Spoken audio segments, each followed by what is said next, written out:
Kutana na mwanamfalme Louis Rwagasore. Katika miaka 1950, mtoto huyo wa mfalme wa Burundi alihudhuria chuo kikuu cha mjini Brussels, Ubelgiji, lakini hajakuwa mtu mwenye kupenda sana masomo. Badala yake alianzisha vuguvugu la kupinga ukoloni.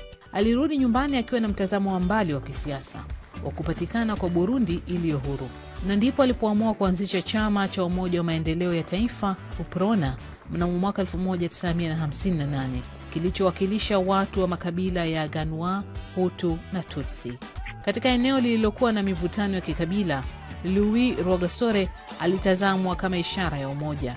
Rwagasore alitokea kabila la Ganwa na mke aliyemuoa alitokea kabila la Hutu.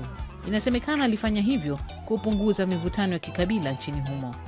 Alikuwa na ndoto ya kuijenga Burundi yenye amani, furaha na mafanikio. Rwagasore alijenga uhusiano na viongozi wakubwa wa kisiasa wa wakati huo.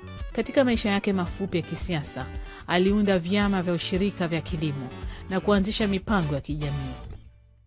Lakini Rwagasore hakuwahi kunufaika na matunda ya jasho lake. Waziri mkuu huyo mpya aliuawa muda mfupi kabla ya kupatikana uhuru wa Burundi. Baada ya kifo chake, mivutano ya kikabila ilizuka tena. Miaka 50 baadaye, mivutano hiyo bado ingali ipo.